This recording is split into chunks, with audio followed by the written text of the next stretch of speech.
श्री कृष्ण भगवान और कुम्हार की कथा। इस कथा को श्रवण करने मात्र से ही हर पापों का नाश हो जाता है, इसलिए कथा को बड़े ही श्रद्धा भाव से पूरा सुनिएगा। एक बार की बात है कि यशोदा मैया प्रभु श्री कृष्ण के उल्हानों से तंग आ गई और छड़ी लेकर श्री कृष्ण की ओर दौड़ी। जब प्रभु ने अपनी मैया को क्रोध में देखा तो वह अपना बचाव करने के लिए भागने लगे। भागते भागते श्री कृष्ण एक कुम्हार के पास पहुँचे। कुम्हार तो अपने मिट्टी के घड़े बनाने में व्यस्त था, लेकिन जैसे ही कुम्हार ने श्री कृष्ण को देखा तो वह बहुत प्रसन्न हुआ। कुम्हार जानता था कि श्री कृष्ण साक्षात परमेश्वर है। तब प्रभु ने कुम्हार से कहा कि कुम्हार जी, आज मेरी मैया मुझ पर क्रोधित है। मैया छड़ी लेकर मेरे पीछे आ रही है, इसलिए भैया मुझे कहीं छुपा लो। तब कुम्हार ने श्री कृष्ण को एक बड़े से मटके के नीचे छिपा दिया। कुछ ही क्षणों में मैया यशोदा भी वहां आ गई और कुम्हार से पूछने लगी, क्यों रे कुम्हार, तूने मेरे कन्हैया को कहीं देखा है क्या? कुम्हार ने कह दिया, नहीं मैया, मैंने कन्हैया को कहीं नहीं देखा। भगवान श्री कृष्ण यह सब बातें बड़े से घड़े के नीचे छुपकर सुन रहे थे। मैया तो वहां से चली गई। अब प्रभु श्री कृष्ण कुम्हार से कहते हैं, कुम्हार जी, यदि मैया चली गई हो तो मुझे इस घड़े से बाहर निकालो। कुम्हार बोला, ऐसे नहीं प्रभु जी, पहले मुझे 84 लाख योनियों के बंधन से मुक्त करने का वचन दीजिए। भगवान श्री कृष्ण मुस्कुराए और कहते हैं, ठीक है, मैं तुम्हें 84 लाख योनियों से मुक्त करने का वचन देता हूँ। अब तो मुझे बाहर निकाल दो। कुम्हार कहने लगा, मुझे अकेले नहीं प्रभु जी, मेरे परिवार के सभी लोगों को भी 84 लाख योनियों के बंधन से मुक्त करने का वचन देंगे तो ही मैं आपको इस घड़े के नीचे से बाहर निकालूंगा। प्रभु जी कहते हैं, चलो ठीक है, उनको भी 84 लाख योनियों के बंधन से मुक्त होने का वचन देता हूँ। अब तो मुझे घड़े से बाहर निकाल दो। अब कुम्हार कहता है, बस प्रभु जी, बस एक विनती और है, उसे भी पूरा करने का वचन दे दीजिए तो मैं आपको घड़े से बाहर निकाल दूंगा। भगवान बोले, वो भी बता दो, क्या कहना चाहते हो? कुम्हार कहने लगा, प्रभु जी, जिस घड़े के नीचे आप छुपे हैं उसकी मिट्टी मेरे बैलों के ऊपर लाद के लाई गई है, इसलिए मेरे इन बैलों को भी 84 के बंधन से मुक्त करने का वचन दीजिए। भगवान ने कुम्हार के प्रेम पर प्रसन्न होकर उन बैलों को भी 84 के बंधन से मुक्त होने का वचन दिया। प्रभु बोले, अब तो तुम्हारी सब इच्छा पूरी हो गई, अब तो मुझे घड़े से बाहर निकालो। तब कुम्हार कहता है, अभी नहीं भगवान, बस एक अंतिम इच्छा और है, उसे भी पूरा कर दीजिए। और वह यह है, जो भी प्राणी हम दोनों के बीच के इस संवाद को सुनेगा उसे भी आप 84 लाख योनियों के बंधन से मुक्त करेंगे। बस यह वचन दे दीजिए तो मैं आपको इस घड़े से बाहर निकालूंगा। कुम्हार की प्रेम भरी बातों को सुनकर प्रभु श्री कृष्ण बहुत खुश हुए और कुम्हार की इस इच्छा को भी पूरा करने का वचन दिया। फिर कुम्हार ने बाल श्री कृष्ण को घड़े से बाहर निकाल दिया। फिर उनके चरणों में साष्टांग प्रणाम किया। प्रभु जी के चरण धोए और चरणामृत लिया। अपनी पूरी झोपड़ी में चरणामृत का छिड़काव किया और प्रभु जी के गले लगकर इतना रोए कि प्रभु में ही विलीन हो गए। जरा सोचिए भक्तों, जो बाल श्री कृष्ण 7 कोस लंबे चौड़े गोवर्धन पर्वत को अपनी इक्वनी उंगली पर उठा सकते हैं, तो क्या वो एक घड़ा नहीं उठा सकते थे? लेकिन बिना प्रेम रिझे नहीं नटवर नंद किशोर। कोई कितने भी यज्ञ करे, अनुष्ठान करे, कितना भी दान करे, चाहे कितनी भी भक्ति करे, लेकिन जब तक मन में प्राणी मात्र के लिए प्रेम नहीं होगा, प्रभु श्री कृष्ण मिल नहीं सकते। प्रेम से बोलिए राधे राधे। एक बार एक व्यक्ति था। वह एक संत जी के पास गया और कहता है कि संत जी, मेरा एक बेटा है, ना तो पूजा पाठ करता है और ना ही भगवान का नाम लेता है। आप कुछ ऐसा कीजिए कि उसका मन भगवान में लग जाए। संत जी कहते हैं, ठीक है बेटा, एक दिन तू उसे मेरे पास लेकर आ जा। अगले दिन वो व्यक्ति अपने बेटे को लेकर संत जी के पास गया। अब संत जी उसके बेटे से कहते हैं, बेटा बोल राधे राधे। बेटा कहता है, मैं क्यों कहूँ? संत जी कहते हैं, बेटा बोल राधे राधे। वो इसी तरह से मना करता रहा और अंत तक उसने यही कहा कि मैं क्यों कहूँ राधे राधे। संत जी ने कहा, जब तुम मर जाओगे और यमराज के पास जाओगे, तब यमराज तुमसे पूछेंगे कि कभी भगवान का नाम लिया है, कोई अच्छा काम किया है, तब तुम कह देना कि मैंने जीवन में एक बार श्री राधा रानी के नाम को बोला है। बस एक बार इतना बताकर वह चले गए। समय व्यतीत हुआ और एक दिन वो मर गया। यमराज के पास पहुंचा। यमराज ने पूछा, कभी कोई अच्छा काम किया है? उसने कहा, हाँ महाराज, मैंने जीवन में एक बार श्री राधा रानी के नाम को बोला है। आप उसकी महिमा बताइए। यमराज सोचने लगे कि एक बार नाम की महिमा क्या होगी, इसका तो मुझे भी नहीं पता है। यम बोले, चलो इंद्र के पास, वो ही बताएंगे। तो वो व्यक्ति बोला, मैं ऐसे नहीं जाऊंगा, पहले पालकी लेकर आओ, उसमें बैठकर जाऊंगा। यमराज ने सोचा ये बड़ी मुसीबत है। फिर भी पालकी मंगवाई गई और उसे बैठाया। कहार लग गए। वो बोला, यमराज जी, सबसे आगे वाले कहार को हटाकर उसकी जगह आप लग जाइए। यमराज जी ने ऐसा ही किया। फिर सब मिलकर इंद्र के पास पहुंचे और बोले कि एक बार श्री राधा रानी के नाम लेने की महिमा क्या है? इंद्र बोले, महिमा तो बहुत है, पर क्या है ये मुझे भी नहीं मालूम। बोले कि चलो ब्रह्मा जी को पता होगा, वो ही बताएंगे। वो व्यक्ति बोला, इंद्र जी, ऐसा है, दूसरे कहार को हटाकर आप यमराज जी के साथ मेरी पालकी उठाइए। अब एक और यमराज जी पालकी उठा रहे हैं और दूसरी तरफ इंद्र लगे हुए हैं। पहुंचे ब्रह्मा जी के पास। ब्रह्मा जी ने सोचा कि ऐसा कौन सा प्राणी ब्रह्मलोक में आ रहा है जो स्वयं इंद्र और यमराज पालकी उठाकर ला रहे हैं। ब्रह्मा के पास पहुंचे।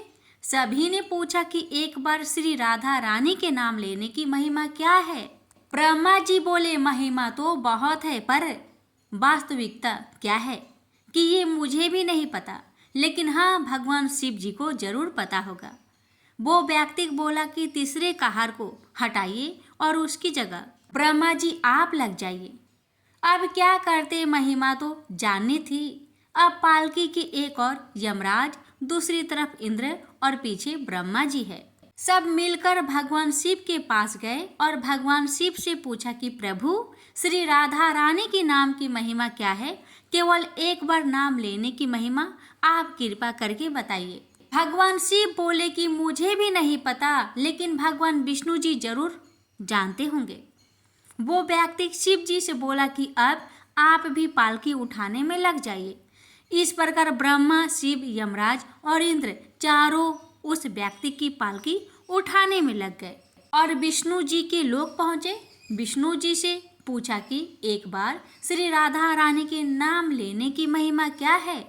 विष्णु जी बोले, अरे, जिसकी पालकी को स्वयं मृत्यु के राजा यमराज, स्वर्ग के राजा इंद्र, ब्रह्मलोक के राजा ब्रह्मा और साक्षात भगवान शिव उठा रहे हो, इससे बड़ी महिमा क्या होगी? जब सिर्फ एक बार श्री राधा रानी का नाम लेने के कारण आपने इसको पालकी में उठा ही लिया है, तो अब ये मेरी गोद में बैठने का अधिकारी हो गया है।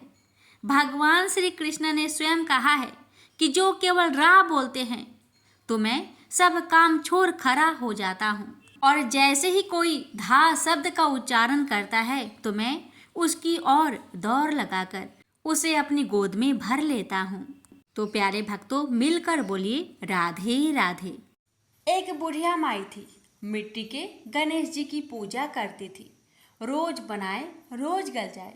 एक सेठ का मकान बन रहा था तो बुढ़िया बोली, पत्थर का गणेश बना दो। मिस्त्री बोले, जितने में हम तेरा पत्थर का गणेश जी करेंगे उतने में अपनी दीवार ना चिनेंगे। बुढ़िया बोली, राम करे तुम्हारी दीवार टेढ़ी हो जाए। अब उनकी दीवार टेढ़ी हो गई। वो चिने और ढा देवे, चिने और ढा देवे। इस तरह करते करते शाम हो गई। शाम को सेठ आया। उसने कहा, आज कुछ भी नहीं किया। मिस्त्री कहने लगे कि एक बुढ़िया आई थी, वो कह रही थी मेरा पत्थर का गणेश कर दो। हमने नहीं करा तो उसने कहा तुम्हारी दीवार टेढ़ी हो जाए। तब से दीवार सीधी नहीं बन रही है। बनाते हैं और ढा देते हैं। सेठ ने बुढ़िया बुलवाई। सेठ ने कहा, हम तेरा सोना का गणेश गढ़ देंगे, हमारी दीवार सीधी कर दो। सेठ ने बुढ़िया को सोने का गणेश गढ़ा दिया। सेठ की दीवार सीधी हो गई। जैसे सेठ की दीवार सीधी की, वैसे ही हे भगवान सबकी करना। एक ब्राह्मण को सपने में नीली घोड़ी पर नीली कपड़े पहने एक आदमी दिखाई देता था और कहता है, हे ब्राह्मण देवता, मैं तेरे लगूंगा। ब्राह्मण घबरा कर उठ गया। अगले दिन यही सपना उसे फिर आता है। यह सपना उसे रोज आने लगा। वह परेशान हो गया और चिंता के मारे दुबला होने लगा। उसकी पत्नी ने कारण पूछा तो उसने सपने के बारे में बताया।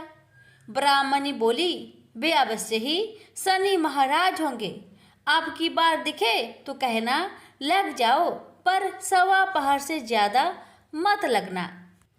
उस दिन सपने आने पर ब्राह्मण ने कहा, लग जाओ, पर कितने समय के लिए लगोगे? शनि जी बोले, 7.5 वर्ष का लगूंगा। ब्राह्मण ने कहा, क्षमा करे शनि जी, इतना भारी तो मुझसे झेला नहीं जाएगा। तब शनि जी बोले, तो 5 वर्ष का लग जाऊंगा। ब्राह्मण बोला, यह भी मेरे लिए ज्यादा है। शनि जी बोले, 2.5 साल का लग जाऊं। ब्राह्मण ने मना किया तो शनि जी कहने लगे, सवा पहर का तो लगूंगा ही, इतना तो कोढ़ी कलंगी भिखारी के भी लग जाता हूँ। तब ब्राह्मण ने कहा, ठीक है। ब्राह्मण को सवा पहर की शनि की दशा लग गई। ब्राह्मण ने नींद से जागकर ब्राह्मण से कहा, मेरे सवा पहर शनि की दशा लग गई है, इसलिए मैं जंगल में जाकर यह समय बिताऊंगा। मेरे लिए खाने पीने का सामान बांध दे। मेरे पीछे से किसी से लड़ाई झगड़ा ना हो, इसका ध्यान रखना। ज्यादातर घर में ही रहना। बच्चों का भी ध्यान रखना। इस सवा पहर के समय में कोई गाली भी दे तो चुपचाप सुन लेना, बहस मत करना। यह सब समझाकर ब्राह्मण जंगल में चला गया। जंगल में ब्राह्मण एक पीपल के पेड़ के नीचे बैठ गया और हनुमान जी का पाठ करने लगा। 1 पहर बीत गया। ब्राह्मण ने सोचा बाकी बचा समय रास्ते में बीत जाएगा, इसलिए वहां से चल दिया। रास्ते में एक बाड़ी में मतीरे लगे देखे। माली से एक मतीरा खरीदा, पोटली में बांधा और आगे बढ़ा। आगे एक आदमी मिला जो असल में शनिदेव थे। ब्राह्मण से पूछा, पोटली में क्या है? उसने कहा, मतीरा है। शनिदेव बोले, दिखाओ। ब्राह्मण ने पोटली खोली। उसमें राजकुमार का कटा हुआ खून से लथपथ सिर दिखा। शनिदेव ब्राह्मण को राजा के पास ले गए और कहा कि इस ब्राह्मण ने राजकुमार की हत्या कर दी है। इसके पास पोटली में राजकुमार का सिर है। राजा ने कहा, मैं यह नहीं देख सकता, इस ब्राह्मण को सूली पर चढ़ा दो। राजा के यहाँ हाहाकार मच गया। ब्राह्मण को सूली पर चढ़ाने से पहले पूछा गया कि उसकी कोई आखिरी इच्छा हो तो बताए। ब्राह्मण ने सोचा किसी तरह सवा पहर पूरा करना होगा। उसने कहा, वहाँ रोज बालाजी की कथा सुनता है। मरने से पहले अंतिम बार बालाजी की कथा सुनना चाहता हूँ। ब्राह्मण को कथा सुनाने का प्रबंध किया गया। कथा कहते कहते सवा पहर पूरा हो गया। शनि की दशा टलते ही राजकुमार शिकार खेलकर लौटता हुआ दिखाई दिया। राजकुमार को आता देख राजा बहुत खुश हुआ, लेकिन उसे निर्दोष ब्राह्मण की हत्या का दोष लगने का डर सताने लगा। उसने तुरंत घोड़सवार सैनिकों को ब्राह्मण को आदर सहित ले आने के लिए भेजा। ब्राह्मण राज दरबार में आया तो राजा ने क्षमा मांगी और पोटली दिखाने के लिए कहा। पोटली खोली तो उसमें मतीरा था। राजा ने इन सब के बारे में पूछा तो ब्राह्मण ने बताया, मुझे सवा पहर की शनिचर की दशा लगी थी, इस कारण यह सब तमाशा हुआ। राजा ने पूछा, यह दशा कैसे टलती है? ब्राह्मण बोला, राजा, यह सेठ के लगे तो काला हाथी या काला घोड़ा दान करे, गरीब के लगे तो पीपल की पूजा करे तब बोले, साचा शनिचर कहिए, जाके पाओ सदा ही पढ़िए। शनि की कहानी सुने, तिल का तेल और काला उड़द दान करे, काले कुत्ते को तेल से चुपर कर रोटी खिलाए तो शनिचर की दशा उतर जाती है। राजा ने उसे मतीरा वापस दे दिया। घर आकर ब्राह्मण ने मतीरा काटा तो उसमें बीज की जगह हीरे मोती निकले। ब्राह्मण ने पूछा, यह कहाँ से लाए? आप तो कह रहे थे कि शनि की दशा लगी है। ब्राह्मण ने कहा, जब दशा लगी थी तो यही मतीरा राजकुमार का सिर बन गया था। उतरती दशा के शनि जी निहाल कर गए। हे शनि देवता, जैसे ब्राह्मण के शनि की दशा लगी वैसे किसी को ना लगे। प्रेम से बोलिए शनि देव की जय। लापसी तपसी की कथा। एक लापसी था, एक तपसी था। तपसी हमेशा भगवान की तपस्या में लीन रहता था। लापसी रोजाना सवा सेर की लापसी बनाकर भगवान का भोग लगाकर जीम लेता था। एक दिन दोनों लड़ने लगे।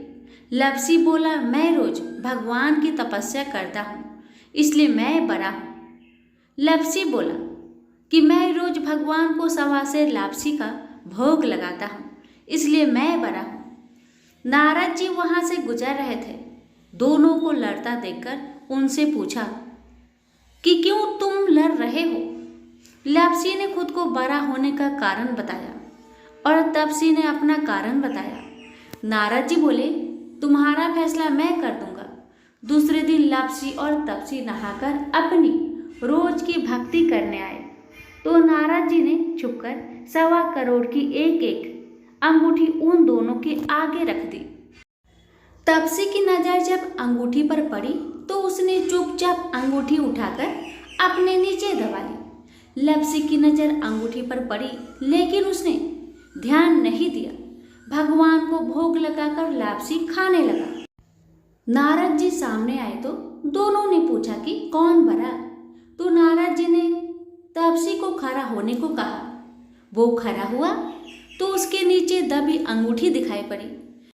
नारद जी ने तपसी से कहा, तपस्या करने के बाद भी तुम्हारी चोरी करने की आदत नहीं गई, इसलिए लापसी बड़ा है और तुम्हें तुम्हारी तपस्या का कोई भी फल नहीं मिलेगा। तपसी शर्मिंदा होकर माफी मांगने लगा। उसने नारद जी से पूछा, मुझे मेरी तपस्या का फल कैसे मिलेगा? नारद जी ने कहा, यदि कोई गाय और कुत्ते की रोटी नहीं बनाएगा तो फल तुझे मिलेगा। यदि कोई ब्राह्मण को भोजन करवाकर दक्षिणा नहीं देगा तो फल तुझे मिलेगा। यदि कोई साड़ी के साथ ब्लाउज नहीं देगा तो फल तुझे मिलेगा। यदि कोई दिए से दिया जलाएगा तो फल तुझे मिलेगा। यदि कोई सारी कहानी सुने लेकिन तुम्हारी कहानी नहीं सुने तो फल तुझे मिलेगा। उसी दिन से हर व्रत कथा कहानी के साथ लापसी तपसी की कहानी भी सुनी और कही जाती है। प्रेम से बोलिए लक्ष्मी नारायण की जय।